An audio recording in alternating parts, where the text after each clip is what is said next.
నిర్గమకాండము 33వ అధ్యాయము 19వ వచనం మనం చూసినట్లయితే, మగపిల్లలు ఎవరైనా పుడితే హెబ్రీలకు ఎందులో పడేయమన్నాడు? ఫరో నైలు నదిలో పడేయమన్నాడు. కాబట్టి హెబ్రీలో పుట్టిన ఏ మగపిల్లవాడిని ఫరో ఏం చేయలేదు, బ్రతకనివ్వలేదు. 3 నెలలు దాచిందంట తల్లి. ఎందుకంటే మోషే ఎంతో సుందరుడుగా ఉన్నాడు కాబట్టి, ఇంకా దాయలేకపోయింది. కాబట్టి అతన్ని జమ్ము పెట్టెలో పెట్టి నైలు నదిలో విడిచిపెట్టి, అంటే బాల్యము నుండే దేవుని యొక్క కృపను పొందుకున్న వాడుగా ఎవరు ఉన్నారంటే మోషే ఉన్నాడు. అందరు బిడ్డలు చనిపోయినా, అందరు బిడ్డలు చంపబడినా కానీ మోషే దేవునికి కృపలో వర్ధిల్లుతూ అతడు ఎక్కడ పెంచబడ్డాడంటే ఫరో ఇంట పెంచబడ్డాడు. మరి ఫరో కుమారునిగా అతడు పెంచబడ్డాడు. సకల విద్యలందు ప్రావీణ్యం కలిగిన వాడుగా అతడు చేయబడ్డాడు. ఒకనొకసారి అతడు చేసిన హత్యను బట్టి, అతడు ఫిలిష్తీయుని చంపిన విధానాన్ని బట్టి మరి ఫరో అతన్ని చంపచూచినప్పుడు అతడు ఏం చేస్తాడు? పారిపోతాడు. అంటే ఫరో చేతిలో పడకుండా, ఫరో చేతిలో నుండి మరణము నుండి దేవుడు మోషేను తప్పిస్తాడు. కాబట్టి ఆ దేవుడు చివరికి మోషేతో ఏమన్నాడంటే, నేను ఎవరిని కరుణింతునో వానినే కరుణింతును, నేను ఎవని ఎడల జాలిపడుదునో వాని ఎడలనే జాలిపడు. మోషే దేవుని యొక్క ముఖాన్ని చూడాలనుకున్నాడు. హల్లెలూయా. దేవుని యొక్క ముఖాన్ని చూడాలనుకున్నాడు. కానీ మోషే కోరింది దేవుడు మోషేకు అర్థమవునట్లు సెలవిస్తున్నాడు. నీవు నా ముఖమును చూడజాలవు, ఏ నరుడు కూడా నా ముఖము చూచి బ్రతకడు. అయినప్పటికీ నువ్వు కోరుకున్న విధానాన్ని బట్టి నేను నిన్ను దాటి వెళ్తున్నప్పుడు నిన్ను ఆ బండ సందులో ఉంచుతాను, నా చేతితో నిన్ను కప్పుతాను, నా ముఖమును చూడలే గాని నా పార్శ్వాన్ని మాత్రము చూడవు. ఇది కేవలము దేవుని యొక్క కరుణ కటాక్షాన్ని పొందుకొని మరి దేవునితో మాట్లాడటమే కాకుండా దేవుని యొక్క పార్శ్వం చూచిన వాడు ఎవరున్నారు? మోషే ఉన్నాడు. పై వచనంలో దేవుడు ఏమన్నాడు? నా మంచితనమంతా నీకు కనపరుస్తాను. నిజంగానే దేవుని యొక్క మంచితనమంతా పొంది చూచి అనుభవించిన వాడు ఎవరంటే మోషే. ఒకనొకసారి దేవుడు మోషేను దాటి వెళుతూ ఆయన తను ఏమని కనపరుచుకున్నాడు చూడండి. నిర్గమకాండం 34వ అధ్యాయంలో మీరు చూసినట్లయితే 6-8 వచనాలు. దేవుడు మరొకసారి మోషేను దాటి వెళ్ళుచు ఏమని సెలవిచ్చారంటే, తన్ను గూర్చి యెహోవా కనికరము, దయ, దీర్ఘశాంతము, విస్తారమైన కృపా సత్యములు గల దేవుడైన యెహోవా. ఆయన ఏమై ఉన్నాడో మోషేకు తెలియచేశాడు. ఎవరు? దేవుడు. ఎంత కృప కలిగిన దేవుడో, ఎంత కనికరం కలిగిన దేవుడో, ఎంత వాత్సల్యత కలిగిన దేవుడో, ఎంత దీర్ఘశాంతుడో దేవుడు ఎవరు కనపరిచాడు? మోషేకు కనపరిచాడు, మోషేకు తెలియచేశాడు. మోషేలో అంత కృప చూపించాడు. అదే సమయంలో ఉజ్జాన్ని మనం జ్ఞాపకం చేసుకుందాం. ఎవరిని? ఉజ్జా ఒక మంచి కార్యం చేయటానికి దావీదుతో కూడా కిరియతాము వెళ్తాడు. దావీదు రాజు అయిన తర్వాత దేవుని యొక్క మందసం కిరియతాములో నుండి రప్పించడానికి ఇశ్రాయేలు ప్రజలందరినీ సమకూడి తీసుకువెళ్తారు. దేవుని యొక్క మందసాన్ని దేని మీద మోపుతారు? ఎడ్ల బండి మీద. ఉజ్జా ఆ ఎడ్ల బండిని ఏం చేస్తున్నాడు? తోలుతున్నాడు. అమ్మా, ఆ ఎడ్ల బండి నడిపిస్తున్నాడు. ఆ ఎడ్ల బండిని తోలుతున్నప్పుడు అటువంటి సమయంలో ఎద్దుకు ఏమైందంట? కాలు బెసికిందంట. ఎద్దుకు కాలు బెసికినప్పుడు ఆ మందసము బండి మీద నుంచి పడిపోతున్నప్పుడు ఒక సదుద్దేశంతో, ఒక మంచి ఉద్దేశంతో పడిపోకుండా దాన్ని పట్టుకున్నాడంటే ఎవరు? ఉజ్జా. కానీ దేవుని యొక్క కోపము ఉజ్జా మీద రగులుకుంది. ఉజ్జాని దేవుడు అక్కడే మొత్తాడు, అక్కడికక్కడే పడి చనిపోయాడు. మోషేకు చెప్తున్నాడు, నేను కరుణ గల దేవుడను, కనికరం గల దేవుడను, కృప కలిగిన దేవుడును, దీర్ఘశాంతుడను, 1000 తరముల వరకు కృప చూపించేవాడిని. కానీ అదే సమయంలో ఉజ్జాని జ్ఞాపకం చేసుకుంటే ఒక మంచి ఉద్దేశం అయినప్పటికీ దేవుని యొక్క మందసాన్ని ముట్టుకున్నప్పుడు, ఎందుకంటే యాజకులే తప్ప సాధారణమైన వ్యక్తులు దాన్ని ముట్టుకోకూడదు. మందసం అన్నది దేవునికి సన్నిధికి గుర్తే గాని దేవుడు కాదు. కానీ ఈ మోషే దేవుని ముఖాన్ని చూడాలనుకున్నప్పుడే దేవుడు అతను ఏం చేశాడు? కరుణించి కటాక్షించి అతడికి అర్థమయ్యేటట్లు అతని దాచి తన వెనుక పార్శ్వాన్ని కనపరిచాడు. ఎవరికి? మోషే. గాని ఉజ్జాకైతే చూడండి ఒకసారి, మొదటి దినవృత్తాంతాలు 13:6 ఉజ్జా విషయంకి వచ్చేటప్పటికి తీవ్రమైన ప్రతీకారము చేస్తాడు. అతడు మొత్తుతాడంట. దేవుడు ఉజ్జాను మొత్తినప్పుడు ఉజ్జా అక్కడికక్కడే పడి చచ్చాడు. దావీదు దేవుడు ఉజ్జాను వినాశనం చేశాడని తెలుసుకుని వ్యాకులు పడి భయపడిపోయి అక్కడే ఓబేదెదోము ఇంటిలో ఆ మందసాన్ని విడిచిపెట్టి యెరూషలేముకు వెళ్ళిపోతాడు. దీన్ని బట్టి మనకి ఏమర్థమవుతుందంటే, దేవుడు ఎవరిని కరుణిస్తాడో వానినే కరుణిస్తాడు, ఎవరిని కనికరిస్తాడో వానినే కనికరిస్తాడు, ఎవరి యందు జాలి పడతాడో వాని యందే జాలి పడతాడు. హల్లెలూయా. రోమా చూడండి, రోమా పత్రిక 9:16 చూడండి. దేవుడు ఫరోను నియమించుకున్నాడంట. ఫరో ఎడల తన బలాన్ని చూపడానికి, ఫరో ఎడల తన యొక్క శక్తిని, తన మహిమను లోకాన్ని కనుపరుచుకోవడానికి ఫరోని ఎంచుకుని నియమించుకుని ఫరో హృదయాన్ని ఏం చేశాడు? కఠినపరిచాడు. అదే దేవుడు మోషే విషయంలో ఏం చేశాడు? కనికరము చూపు. మోషే ఏది సెలవిస్తే ఆ రీతిగా దేవుడు అద్భుతాలు జరిగిస్తూ ఇశ్రాయేలు ప్రజల పక్షంగా ఐగుప్తు ప్రజలకు దేవుడు ఏం చేశాడు? తీర్పు తెచ్చాడు. ఒక వ్యక్తి రాజుగా ఉన్నాడు, ఒక వ్యక్తి సేవకుడిగా ఉన్నాడు. కానీ రాజు హృదయాన్ని కఠినపరచడానికి దేవుడు ఎన్నుకున్నాడు, మోషే హృదయాన్ని కనికరించడానికి దేవుడు ఎన్నుకున్నాడు. హల్లెలూయా, హల్లెలూయా. కాబట్టి దేవుని వాక్యం ఏమి సెలవిస్తుందంటే, దేవుడు ఎవరిని కరుణిస్తాడో వానినే కరుణిస్తాడు, ఎవరిని కనికరిస్తాడో వానినే కనికరిస్తాడు. ఈరోజు మనం అందరము దేవుని యొక్క కరుణ కటాక్షాలను పొందుకుని ఈ భూమి మీద జీవిస్తున్నాం. హల్లెలూయా చెప్దామా? హల్లెలూయా, హల్లెలూయా. పొందగోరు వారి వల్లైనను ప్రయాసపడు వారి వల్లైనను ఏమీ కాదంట, కృప చూపించు దేవుని యందు సమస్తము సాధ్యం. మన బ్రతుకు, ఈ జీవితము, ఈ కుటుంబ వ్యవస్థ అంతా దేవుడిచ్చింది. నేను దినాన్న నాకు ఒక కళ వచ్చింది. ఆ కళ ఎలాగంటే, పాశ్రమ్ గారు ఇంకొక ఇద్దరు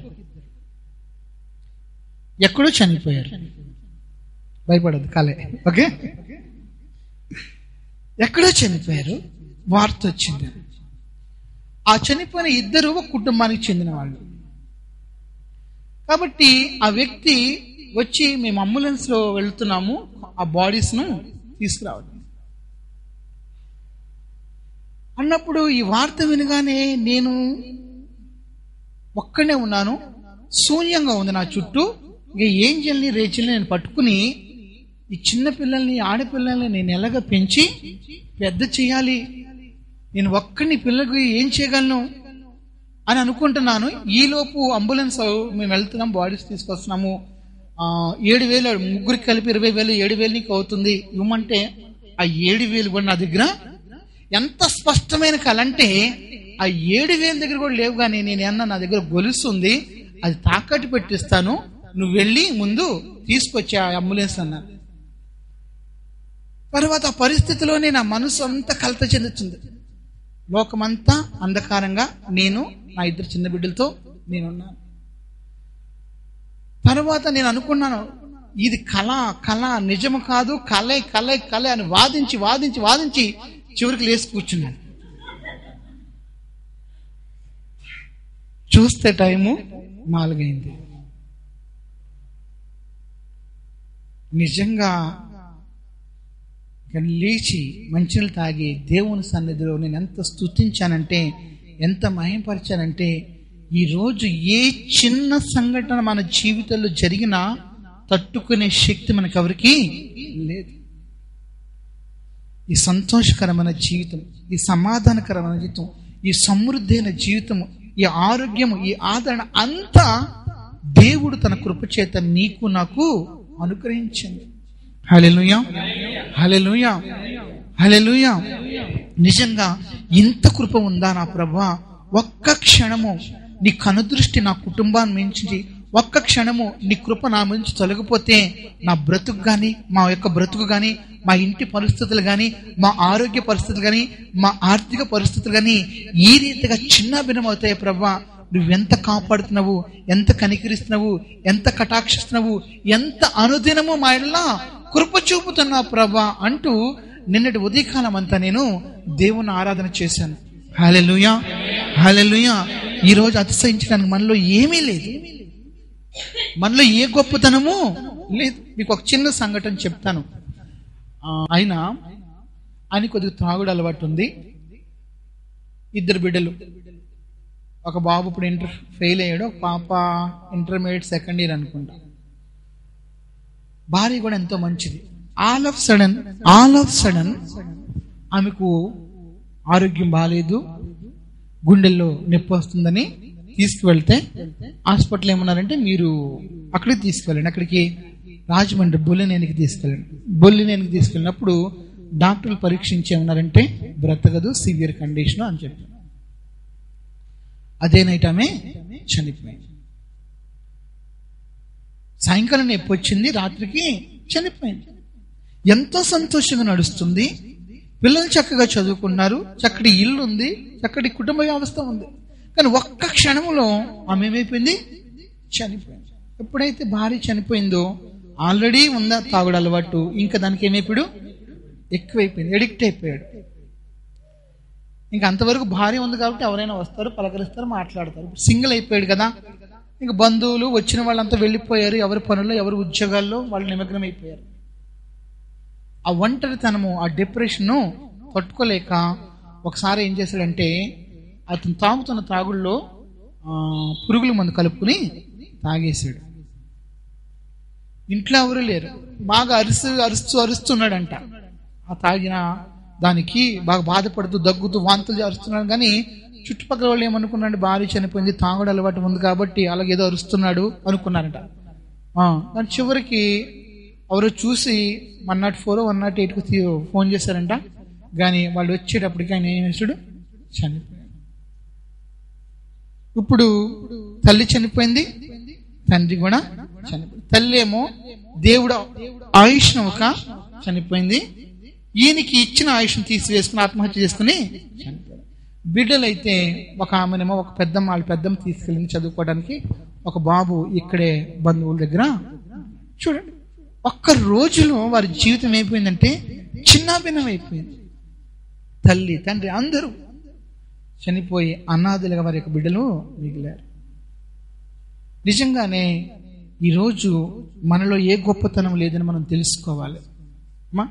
మన భక్తి చేత, మన నీతి చేత, మన యథార్థత చేత, మన నమ్మకత్వం చేత, మన ప్రార్థనా జీవితం చేత ఈ స్థితిని పొందుకున్నామని అతిశయించడానికి మనలో ఏ మంచితనము లేదు. మనం ఏమై ఉన్నామో అది కేవలము దేవుని యొక్క కృప. బైబిల్ చెప్తుంది, నిన్ను కాపాడు యెహోవా కునుకడు. నిజంగా దేవుడు ఒక్క క్షణము కునికి, ఒక్క క్షణము మన ఎడల ఆదమర్చి ఉన్నట్లయితే ఈ పాటికి మనం ఏమైపోదుమో, అంతే కదా. దేవుడు కనుదృష్టి, దేవుని కృప ఒక్క క్షణము మన మీద నుంచి తొలగిపోయినట్లయితే ఈ పాటికి మనము, మన బిడ్డలు, మన జీవితము, మన కుటుంబ వ్యవస్థ ఏ రీతిగా ఉండేదంటే ఆ రీతిగా ఉండదు. కానీ నిన్ను నన్ను కాపాడుతున్న దేవుడు కునుకక నిద్రపోక ఏం చేస్తున్నాడు, అనుదినము సంరక్షిస్తున్నాడు. హల్లెలూయా చెప్దామా, హల్లెలూయా. ఇది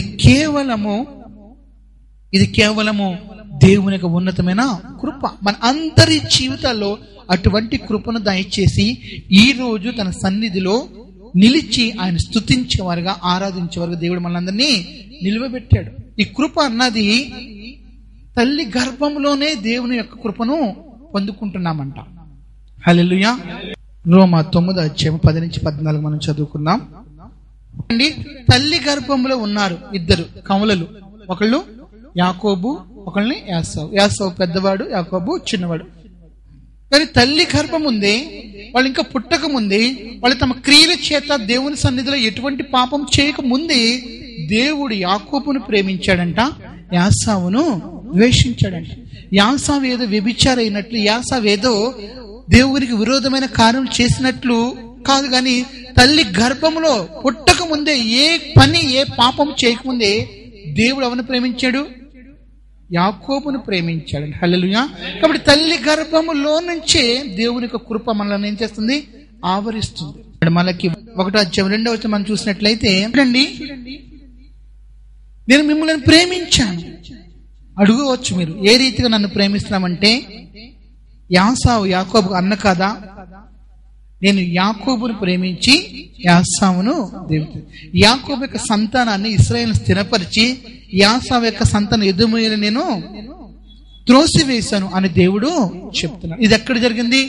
తల్లి గర్భములోనే. హల్లెలూయా చెప్దామా? హల్లెలూయా. ఈరోజు యాసావును దీవించాలని ఇస్సాకు ఎంతో ప్రయత్నం చేశాడు. పెద్ద కొడుకు అంటే ఎవరికి ఇష్టం? ఇస్సాకుకి ఇష్టం. కానీ కృప ఎవరు పొందుకున్నారు? చిన్న కొడుకు పొందుకున్నాడు. దేవునికి కృప చిన్న కొడుకు పొందుకున్నాడు. కానీ యాసావు అంటే ఎంతో ఇష్టం. అతను దీవించాలని తండ్రి ఎంత ప్రయత్నం చేసినా ఆ దీవెనలన్నీ యాకోబు మీదకి దేవుడు రప్పించాడు. చివరికి ఇస్సాకుకి అనుమానం వచ్చింది. గొంతేమో యాకోబుది, శరీరమేమో యాసావుది. ఇదేంటి విచిత్రంగా ఉంది? మాట ఏమో యాకోబు, ఈ శరీరమేమో యాసావు. కానీ ఇటువంటి అనుమానాల మధ్య అతడు ఉన్నప్పుడు దేవుడు యాకోబు యొక్క సువాసనను, దేవుని యొక్క ఆశీర్వాదాలు అన్ని అతడు పొందుకున్నట్లు చేశాడంట. చూడండి, ఆదికాండం 27:4 ఒకసారి చదవండి. అనుమానం మధ్య, సందిగ్ధ మధ్య ఉన్నాడు ఎవరు?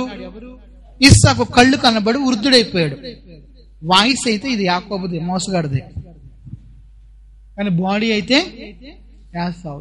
ఏం చేయాలో అనుకున్నప్పుడు అతడు దేవుని చేత దీవించబడిన సువాసన కలిగి ఉన్నాడంట. ఎవరు? యాకోబు. నేను దీవించినా దీవించకపోయినా యాకోబును దేవుడు దీవించేశాడు. ఎందుకంటే దేవుని యొక్క సువాసన నాకు కనపడుతుంది కాబట్టి దీవించేశాడు. ఎవరు? ఇస్సాకు కూడా. హల్లెలూయా, హల్లెలూయా. కాబట్టి ఇది కృప. తల్లి గర్భమందు ఇద్దరున్నప్పటికీ తండ్రి ఎంతగా యాసావును దీవించాలని కోరుకున్నప్పటికీ దేవుని యొక్క కృప, ఆ దీవుని ఆశీర్వాదాలు ఎవరి మీద తీసుకొచ్చాయి? యాకోబు మీదకి తీసుకొచ్చాయి. తర్వాత యాసావు కన్నీళ్లు విడుస్తూ ఆశీర్వాదం కోరుకున్నాడంట, ఆశీర్వాదాలు వెతికాడంట. కానీ అతనికి దొరకలేదంట. చూడండి, హెబ్రీ పత్రిక 12:17 మీరు చూసినట్లయితే, యాసావు ఆ తర్వాత ఆశీర్వాదము పొందగోరి కన్నీళ్లు విడిచిచు దానికోసరము శ్రద్ధతో వెతికినను మారు మనసు పొంద అవకాశం దొరకక విసర్జింపబడెను. హల్లెలూయా. కన్నీళ్లు విడుస్తూ ఆశీర్వాదం వెతికాడంట, ఆశీర్వాదం కోరుకున్నాడంట. ఎవరు? యాసావు. కానీ మారు మనసు పొందడానికి అవకాశం దేవుడు ఇవ్వలేదు. మారు మనసు పొందడానికి నీ యొక్క నా యొక్క జీవితంలో దేవుడు ఎన్ని అవకాశాలు ఇచ్చారో ఒకసారి జ్ఞాపకం చేసుకోండి. నువ్వు దేవుణ్ణి ఎరగక ముందు, నువ్వు దేవుణ్ణి తెలుసుకోక ముందు ఎంత భయంకరమైన జీవితాన్ని జీవిస్తున్నా, ఎటువంటి స్థితిలో నువ్వు ఉన్నా, ఎటువంటి స్థితిగతుల్లో నువ్వు నడుస్తున్నా, దేవుడు మారు మనసు పొంద అవకాశం నీకు దయచేయాలని నీ ప్రతి అతిక్రమములో కూడా నీ కృప చూపి నీ మీద తన కోపాన్ని రేపుకోకుండా, నిన్ను శిక్షించకుండా, నిన్ను దండించకుండా, నిన్ను తీర్పుకు ఉగ్రతకు గురి చేయకుండా కాపాడబడుతున్న ప్రతి సంఘటనను ఒకసారి మీరు జ్ఞాపకం చేసుకోండి. హల్లెలూయా. నేను జ్ఞాపకం చేసుకుంటాను కొన్నిసార్లు దేవుని యొక్క సన్నిధిలో. నిజంగా నా 8వ సంవత్సరంలోనే నేను చనిపోవాలి. ఎందుకు? నాకు వచ్చిన ఆ జబ్బుని బట్టి, ఆ జ్వరాన్ని బట్టి 3 నెలలు నేను నిర్మలా హాస్పిటల్లో ఉన్నాను. 3 నెలలు. ఇంకా వాళ్ళు అన్నారు, బ్రతకడు, ఎక్కడికైనా తీసుకువెళ్ళగలిగితే గుంటూరు తీసుకెళ్ళమన్నారు. కానీ అంత ఆర్థిక స్తోమత లేదు. కానీ ఇంటికి తీసుకొచ్చి నా తల్లి, నా 2 అక్కలు కలిసి ప్రార్థించినప్పుడు పరిశుద్ధాత్మ దేవుడు దిగి వచ్చాడు. హల్లెలూయా. ఇంత మేఘం, చిన్న మేఘం వచ్చి మోకరించిన నన్ను ఇక్కడ తాకింది. వెంటనే నాకు స్వస్థత వచ్చింది. అప్పటి నుంచి నేను స్కూలుకు వెళ్ళటం. కానీ ఇది ఎప్పుడో మర్చిపోయాను. చావవలసిన నన్ను దేవుడు బ్రతికించాడన్న సంఘటన ఒకసారి నేను రక్షించబడి దేవుని సన్నిధిలో ప్రార్థన చేసినప్పుడు దేవుడు నాకు గుర్తు చేసేంత వరకు నాకెప్పుడు గుర్తులేదు. ఎంత కృతజ్ఞుడిగా నేను జీవించానో దీన్ని బట్టి అర్థమవుతుంది. అంటే దేవుడు చేసిన ఆ మేలు నేనేం చేశాను, మరిచిపోయి కృతజ్ఞుడిగా ఇంకా ఇంకా ఇంకా యవ్వన కాలంలో నుంచే ఇంకా దేవునికి విరోధమైన జీవితాన్ని జీవిస్తున్నప్పటికీ కూడా ఆయన నాయన కృప చూపుతూ చూపుతూ చూపుతూ వచ్చిన ప్రతి సంఘటన జ్ఞాపకం చేసుకుంటే ఇంతగా కృప చూపడానికి నాలో ఏముంది ప్రభువా అర్హత, నాలో ఏముంది ప్రభువా యోగ్యతని దేవుని సన్నిధిలో కన్నీరు కార్చిన సంఘటనలు అనేకమైనవి ఉన్నాయి. హల్లెలూయా, హల్లెలూయా. ఇది కేవలం కృప. నేను ఎవరిని కరుణింతునో వానినే నేను ఎవరిని కటాక్షింతునో వానినే పొందగోరు వారి వల్లనేను ప్రయాసపడు వారి వల్లనేను ఏమీ కాదు గాని కృప చూపించు దేవుని సమస్తము సాధ్యం. ఆత్మహత్యలు చేసుకోవడానికి మీలో పురుగొల్పబడిన వారు కూడా ఉన్నారు అమ్మా. సూసైడ్ అటెంప్ట్ చేసి బతికిన వాళ్ళు కూడా ఉన్నారు. హల్లెలూయా. కానీ నువ్వు ఆ ఆత్మహత్య చేసుకోవాలని నిర్ణయించుకున్న సమయంలో ఆ పురుగుల మందు కానీ, ఆ కిరోసిన్ కానీ, ఆ ఫెనాయిల్ కానీ, మరి ఏదైనా అటెంప్ట్ లో దేవుడు నిన్ను కాపాడకపోతే, దేవుడు నిన్ను సంరక్షించకపోతే, నిన్ను సంరక్షించి ఈ రోజు తన రక్తంలో కడిగి ఈ రక్షణ అనుభవం నీకు ఇవ్వకపోతే నీ స్థితి ఏంటి, నీ గతి ఏంటి ఒకసారి జ్ఞాపకం చేసుకో. హల్లెలూయా. నిజంగా దేవుడు అంతగా మన అందరి జీవితాల్లో కృప వెంబడి కృప చూపుతూ చూపుతూ చూపుతూ ఈ రోజు తన మందిరంలోకి మనల్ని నడిపించాడు. హల్లెలూయా. ఎందుకంటే తల్లి గర్భంలోనే దేవుడు మనకు కృపకు పాత్రలుగా చేశాడు. ఇర్మియా గ్రంథంలో ఏమంటుంది, తల్లి గర్భం అందే నీవు రూపింపకబడక ముందే నేను నిన్ను ఏర్పరచుకున్నాను. ఇది కేవలం కృప.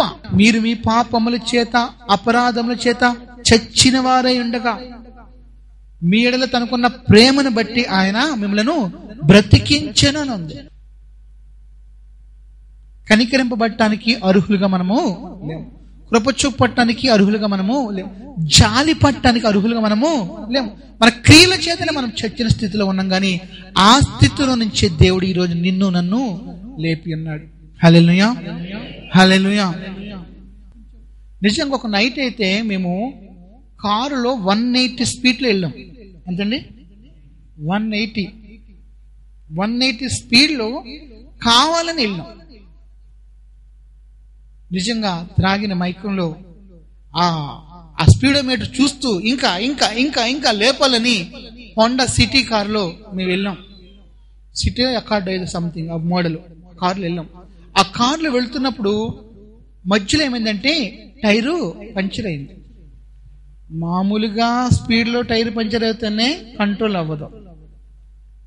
మరి 180 స్పీడ్లో టైర్ పంచర్ అయితే పరిస్థితి ఎలాగుంటుంది? పల్టీలు కొట్టేస్తుంది కారు. ఎంత పల్టీలు కొడతాం. కానీ ఆ రోజు ఏమీ కాలేదు. బండి కంట్రోల్ అయింది. స్టిఫెన్ మార్చుకుని అర్ధరాత్రి కూడా ఇంటికి వచ్చాం. కానీ తెల్లారి నిజంగా చనిపోవటానికి నిర్ణయించబడ్డాం. కానీ ఎంత ఉన్నతంగా మేము రక్షించబడ్డాం, ఎంత ఉన్నతంగా మేము కాపాడబడ్డామని ఈ రోజు నేను తెలుసుకుంటున్నాను. హల్లెలూయా.